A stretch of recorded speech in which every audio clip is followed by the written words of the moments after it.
I recently played in a Minecraft roleplay civilization event called Progeny. In there, I was known as Vixen. As I post this, I'm working on the proper recap of Generations 1 to 3.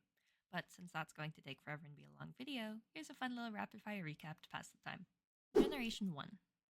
3 big ships leave Avarius, the mainland, with hundreds of passengers each. The ships crash at some island peninsula thing trapped in by some dense fog that they can't go back out through. Weird shrines with foreign texts on them are around the land. People decide to make nations.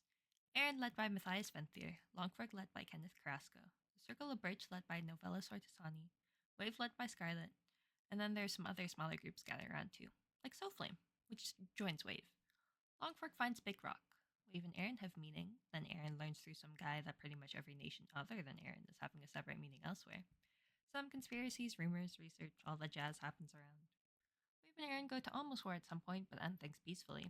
Someone's named themselves some serious traveler and is looting everything everywhere.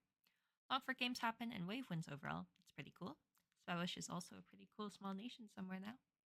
Wavy and Baddies, Arena, and Wolfram have a wedding, but that gets crashed and some war siege thing happens. Aaron versus Wave, again. Wave gets pretty much wiped off the map. Arena gets kidnapped by Aaron, so Wolfram has to make a deal so he can get her out. I think now you can't really call them Wavy and Baddies. They're more like cop baddies or something. Generation 2. Missed a lot of information for Generation 1, so please don't take this too seriously. And the Generation 2 recap here is going to be incomplete because I didn't exist during this generation and there's no full recap yet. The time skip between generations is 20 years. The nations now are Aaron, led by Matthias Venthier, Longfork, led by Kenneth Carrasco, the Circle of Birch, which I think is led by Wolfram, Spetbush, who I don't think has a formal leader at this point, but Milo G. Edmund is pretty much their leader, Xandros, led by Layton Kane, Rainfall, led by Milex K. Kodomo, Freedom's Edge, led by Riley A. Murphy, and Krallian, led by Sebastian Defeltier. Wow, Krallian is so cool, guys. Anyways, some thieves named Ping and Pong want to steal something big, but were caught by their own nation, Longfork. Oh, now a cathedral exists in Aaron. We're back to Ping and Pong. The two are captured by Aaron and say they're being paid by Longfork. Separates the duo. Something happened with Frog somewhere. I think that's over in Spetbush. Aaron has these new trials that let you become an Imperial Knight if you win. Some guy named Corey Capone is leaving signs everywhere saying he was there. I think a lot's happening to Cobb because of some demands from Aaron and whatever's happening with Ping and Pong. There's no more written recaps for me to read from, but I do know that the volcano erupted and the town near it, Embers Hollow, which is a part of Aaron, is now uninhabitable. Pretty sure the volcano erupted from sacrificing Brutus cheese. Oh, and Paleria was formed from Xandros and Rainfall. Generation 3. This is the generation where I, Vixen, come in. Other than abandoning my dreams of becoming a wandering storyteller in favor of becoming a citizen of Krallian, I didn't really have anything interesting happen to me. So instead of listening to me ramble about nothing, here's a list of what I know happened to everyone else. Longfork has a lovely masquerade ball. A new island has been found off the eastern coast of the Ruins of Wave. There's lots of gold there, along with large eggs and concerningly large scratches, and even bigger animal prints. Lord Arkin Layton Kane has a birthday party in Xandros where an assassination attempt on the Aaron Emperor happens. It's unsuccessful. Eradoth Haplath murders Longfork leader Kenneth Carrasco at Fairvale, which is in Aaron Town. Paleria hosts a soiree, but I heard a dead body or two turned up there. Aaron's Emperor Matthias Venthier is murdered by Rainfall leader Milex K. Kodomo in Rainfall's castle. Because of that, a siege almost happens, but somehow the nation settled things peacefully.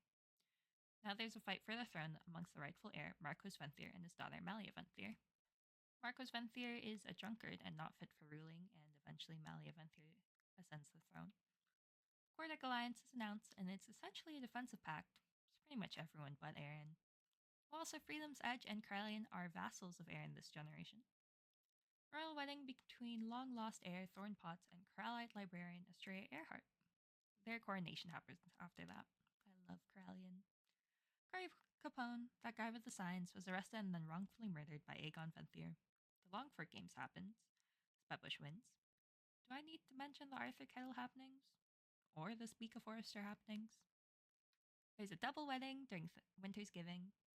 Don't ask what else happened during Winter's Giving. Other things to note this gen are the big families. The Norwoods and Aaron, with the parents being Leela Norwood and Adrian Norwood, have like 8 kids. Most of them are adopted orphans from Embers Hollow. Don't ask about the trauma banners. The other big family is the Potts in the Circle of Birch. With Molly Potts as their matriarch, she's adopted like 8 people, is godmother to like 3 families, and there's also 3 more people as family friends and a grandnephew.